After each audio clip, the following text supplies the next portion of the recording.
13절의 말씀을 통해서 하나님의 말씀을 나누고자 합니다. 고린도전서 13장 12절과 13절의 말씀을 이 시간 함께 같이 읽도록 하겠습니다.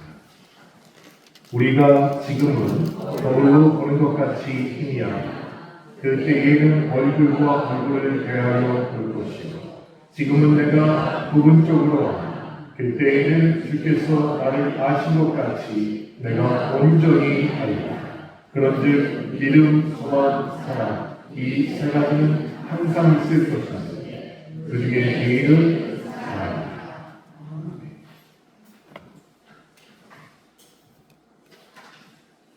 매일 아침마다 우리는 거울 앞에 설 수밖에 없죠.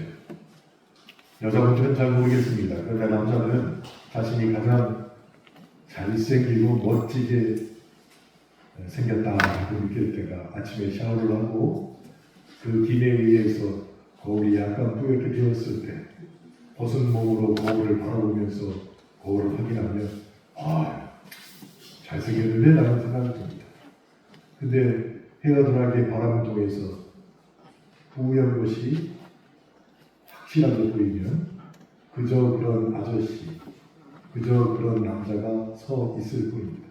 환상은 10초밖에 유지되지 않는다는 것이죠. 그렇게 아침마다 거울에 서면서 세수하고 머리 빗고 온 매무새를 가다듬으면서 거울에 비친 자신을 매일같이 우리는 확인하고 있습니다.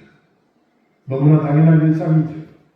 그런데 이 당연함이 오늘 우리가 함께 읽은 고린도 전서 13장, 즉 사랑장이라고 불리는 이 말씀을 통해서 보면 거울 앞에 선다라는 이 구절이 매일 일상에 우리에게 새롭게 다가올 수 있다는 것을 깨닫게 된다는 것입니다. 우리가 지금은 거울로 보는 것 같이 희미하다. 그때에 얼굴과 얼굴을 대하여 볼 것이요. 바로 이 말씀 말입니다.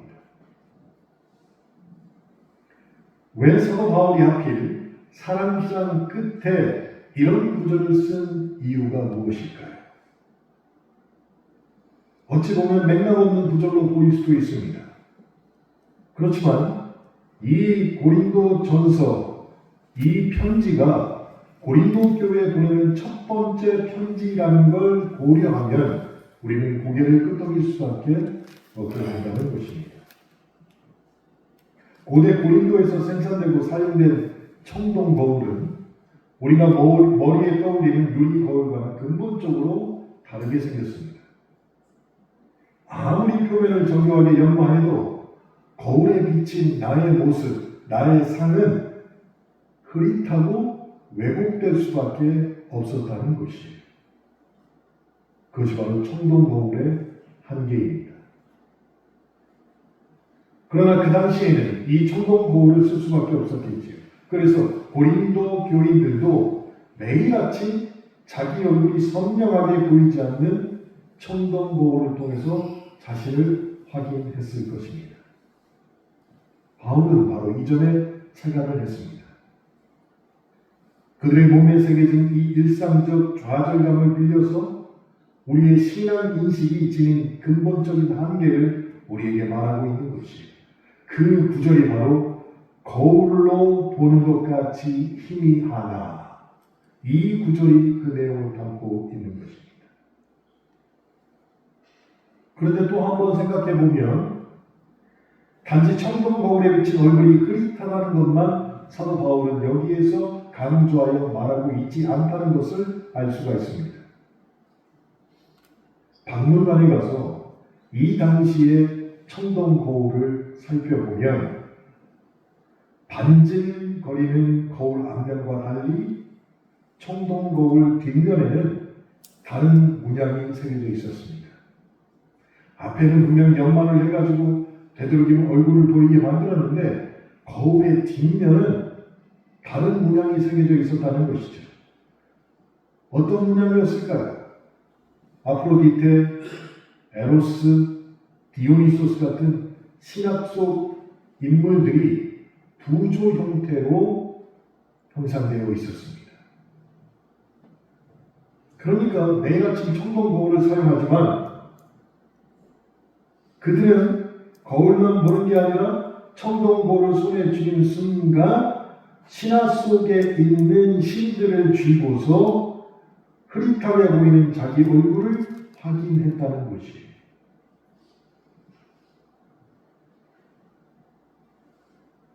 이 당시의 거울은 우리의 얼굴을 확인하는 것만 그치지 않았습니다. 청동 거울은 단순한 미용 도구나 장식이 아니라 신비주의 제2에서 점을 치는 데 사용했던 것이 청동 거울이었습니다. 특별히 디오니소스를 숭배할 때는 거울을 통해 자신의 신적 본성을 발견할 수 있다는 이론으로 가르치고 있었어요. 그만큼 고린도 지역은 매우 특별한 지역이었습니다. 다양한 종교가 혼재된 항구 도시였어요. 그래서 오늘 고린도 13장에 나오는 청동 거울, 이 거울은 점술에도 사용이 되었고 신비 종교에도 사용되었고 철학 학파들도 중요하게 여겼던 매개체가 되었습니다. 어떤 매개체입니까? 영적 계시를 받는 매개체로 거울이 사용되었다는 것이죠. 아마도 고린도 교회에 출석하는 교인들도 이런 배경을 가진 사람들이 있었고 다 매일같이 경험했을 것입니다. 그래서 그중 일부들은 영적 은사를 받았다고 해서 예언도 하고 방언을 했을 것입니다. 그러면서 그것이 교만이 되었을 때는 어떻게 변했느냐? 자신들이 이미 완전한 영적 지식에 도달했다고 목에 힘을 주고 다녔다는 것입니다. 이 사실을 사도 바울이 고린도 교회에다가 고린도 전서를 써서 편지로 보냈습니다. 주제는 이것 하나였습니다. 영적 교만을 버려라 라는 거예요. 고린도 교회.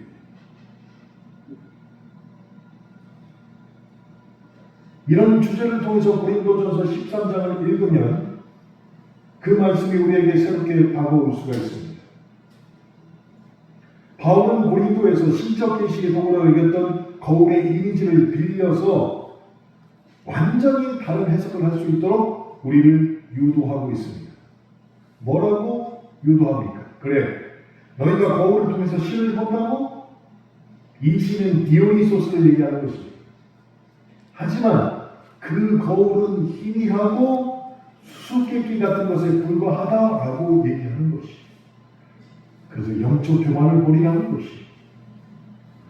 그리고는 이어지는 말, 그때에는 얼굴과 얼굴을 대하여 볼 것이요. 이렇게 말씀이 이어지고 있습니다. 주님 오시는 종말이 이를 것이고 그때야 비로소 모든 것이 확실하게 드러날 것이다 라고 결론을 내고 있는 것입니다. 그러니까 백날 거울 들고 무슨 신기한 능력 있는 척 하지 말아라 라고 고린도 교인들에게 고린도 전서를 통해서 말씀하고 있는 것입니다. 여러분, 영적으로 교만한 사람을 혹시 옆에 두신 적이 있습니까? 목사님들 중에도 영적으로 굉장히 교만하신 분들이 있다. 그래서 와가지고 얘기를 하십니다. 아무리 목사를 할지라도 내 세미나를 들어야지만 목사로 인정할 수 있다. 무슨 말인가? 그러니까 일반 목사들은 영적 하나님의 손이 자신에게 느껴지는 걸 모른다. 그러나 나는 매일같이 하나님의 손이 나를 덮으시고 안아주시고 있어서 나를 통해서 말할 수 있고 내가 그 사람의 손을 딱 잡는 순간 그 사람의 과거가 내 머릿속에 탁 치지. 많은 목사님들이 그런 영화 해서 갑니다. 한 번도 안 봤어요. 그런 영화는 왜 목사를 점쟁이가 돼야지. 다 아는데 왜 목사를 할까? 다 아는 분은 한 분, 예수님밖에 안 계십니다. 사도 바울이 그래서 얼굴과 얼굴을 대하여 우리가 예수님을 만나는 그 순간 다 알 수 있다는 것이에요. 그런데 우리는 이렇게 해석하지만 유대 사람들은 이 문장을 보고 다른 생각을 합니다. 얼굴과 얼굴을 대하여. 유대 사람들은 이 문장을 보고 우리하고는 정말 다른 생각을 할 수밖에 없어요. 왜냐하면 우리는 뜨거운 목욕탕에 가서 뜨거운 물이 잘 나갈 때 그 안에 들어가면서 뭐라고 얘기해요? 어우 시원해. 아버지가 그렇게 들어갔어. 그래서 아들이 밖에서 보니까 분명히 막 연기가 막 그런데 아버지가 저기 들어가 시원하다고 해. 어이씨 아버지가 시원하다니까 들어가 봐야지 하고 아들이 들어갔어요. 뜨거워. 아들이 뛰쳐나오면서 아버지한테 뭐라고 그랬어? 세상에 믿을 놈 하나도 없다고. 자기 아버지한테. 근데 우리는 뜨거운 물에 들어가면 들어갈수록 그 물이 더 뜨거워질수록 시원하고. 외국 사람들이 이 말의 뜻을 몰라요. 마찬가지로 얼굴과 얼굴을 대하여라는 말을 유대인이 들으면 우리는 그 말이 무슨 뜻인지 모르는데 그들은 말하지 않아도 다 안다는 것이. 무슨 말입니까? 이것은 구약 성경에 있는 말을 그대로 옮겨놓은 것이에요. 누가 하나님과 얼굴을 대하여 바라보았습니까? 모세가 얼굴과 얼굴을 대하여라고 하나님과 얘기했다는 것을 유대인들은 다 알고 있었어요. 그러니까 사도 바울이 얘기한 이 말을 듣는 순간 그날이 언제냐? 하나님과 얼굴과 얼굴을 대하는 그날을 얘기하는구나. 모세를 통해서 그들은 다 알고 있었다는 것이에요. 그래서 사도 바울은 고린도전서 13장에 나오는 이 사랑장 그 마지막에서 완전한 사랑과 완전한 알을 얼굴과 얼굴을 대하여 연결시킨 것이에요. 우리가 언제 완전한 사랑을 할 수 있습니까? 하나님을 만나는 그날입니다. 얼굴을 대하여 만나는 그날에만 우리는 모든 것을 알 수 있고 그리고 완벽한 사랑을 할 수 있다는 것이. 다른 말로 하면 지금은 모든 것을 알 수도 없으며 모든 것을 완벽하게 사랑할 수도 없는 존재가 우리라는 것입니다. 그래서 우리가 가지고 있는 지식을 잘 관리하지 않으면 우리는 교만할 수밖에 없게 되는 것이에요. 그래서 교만을 잠재울 수 있는 덕을 우리는 일상과 믿음 가운데 계속 추구하고 세워나가야 한다는 것이에요. 덕 있는 사람은 교만을 차지할 수 있습니다. 그러나 지혜가 있는 사람이 덕이 없으면 그분은 교만할 수밖에 없는 것이에요. 그래서 우리는 더 많은 영적 지식이 아니라 더 깊은 사랑과 그 사랑을 얼굴과 얼굴을 대하는 그날까지 추구하는 사람이 되어야 한다는 것이에요. 그래서 거울 앞에서 우리는 매일 다짐했으면 좋겠습니다. 고린도 교인들이 매일 손에 쥐었던 거울, 여러분 한번 생각해 보세요. 뒷면에는 명확하고 정교하게 새겨진 신의 형상이 두 조로 조각되어 있습니다. 두 조로 조각됐다는 것은 손을 대면 그의 얼굴이 만져진다는 얘기예요. 그들은 매일 신의 형상을 자기 손으로 만지고 있었어요. 거울을 볼 때마다 앞면에는 자기 얼굴이 비친 희미한 얼굴이 보입니다. 그렇게 아침마다 신의 형상을 손에 쥐고 있었지만 정작 자신의 모습은 희미하게 보일 수밖에 없었다는 것이에요. 그런데 우리는 달라야 됩니다. 왜 다릅니까? 우리는 하나님의 형상으로 창조되었기 때문에 그리스도인은 달라야 됩니다. 타락 이후 그 형상은 청동 거울처럼 희미할 수밖에 없었습니다. 우리는 하나님과 분명히 닮았지만 그 닮음이 무엇인지 죄를 짓고 타락한 이후에는 마치 청동 거울을 보는 것처럼 명확히 알 수 없었다는 것이에요. 그런데 주 예수 그리스도께서 이 땅에 오시고 나서 그분이 우리의 죄를 속죄하고 나서 우리는 더 이상 청동 거울로 우리의 얼굴을 희미하게 보는 사람이 아니게 됐다는 것을 우리는 알아야 한다는 것이에요. 지금 시대의 거울은 어떻습니까? 너무 선명합니다. 얼굴에 모공이 다 보일 정도로 너무 선명해요. 거울만 그렇습니까? 우리가 사는 시대도 너무 선명합니다. 모든 정보가 공개되고 모두가 그물망처럼 연결된 초연결 사회에서 우리는 모든 것을 선명하게 알고 있다라는 그렇게 착각하고 살 수 있을 정도로 너무 선명하게 보이는 삶을 살고 있다는 것이에요.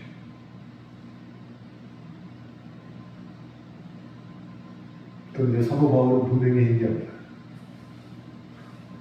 모든 것을 선명하게 보이고 있는 지금 이 시간, 우리가 아는 것은 부분적으로 아는 것이다 라고 얘기한다는 것이에요. 우리가 아는 것이 부분적인 것이 얼마나 감사한지 모릅니다. 왜냐하면 그 부분적으로 아는 불완전함을 통하여서 우리는 겸손할 수 있고 순종할 수 있어서 성숙한 신앙인으로 자라날 수 있기 때문이에요. 만약에 다 안다고 생각해 보세요. 누가 와서 예배를 드리겠습니까? 누가 헌신하겠습니까? 불완전함이 우리의 신앙을 성숙하는데 필요 조건이 되는 것이에요. 근데 이것이 끝까지 갑니까? 아닙니다. 얼굴과 얼굴을 마주하는 날 우리는 완전히 지어져 있다는 것이에요. 얼굴과 얼굴을 마주하는 것. 하도 오래간만이라 모르시겠죠. 옆 사람 얼굴을 바라봐 보세요. 옆 사람 얼굴을 보세요. 이게 얼굴과 얼굴을 마주하는 것입니다. 얼굴과 얼굴을 마주하는.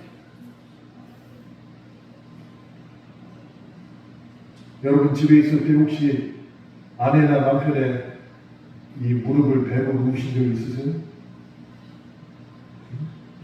우리 집에 가시면 한번 여보 이거 와봐. 다리 좀. 왜? 그냥 조용히 누우세요. 그때 상대방의 다리를 뭐하는 짓이야 하고 밀어내면 살아나지 않아요. 살아기 싫습니다. 근데 머리를 쓰다듬으면서 이렇게 아이고 왜 힘든 일이 있어? 여전히 살아나. 저는 오른쪽 귀에 50이 넘은 날부터 털이 나기 시작했어요. 그래가지고 어느 날부터 귀가 그렇게 간지러웠어요. 교인들이 내 욕하는 거야. 처음에 그렇게 생각했어요. 이렇게 오해하면 하지.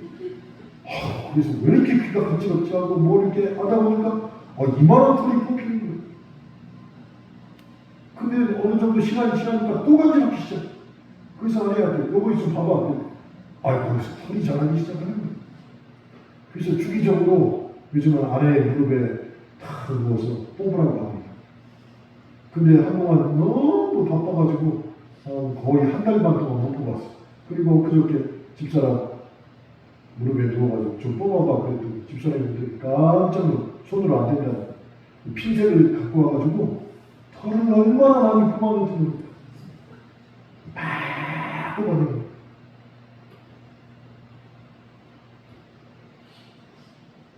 분명히 내 몸속에 있는 털인데 나는 볼 수도 없고 알 수도 없잖아요.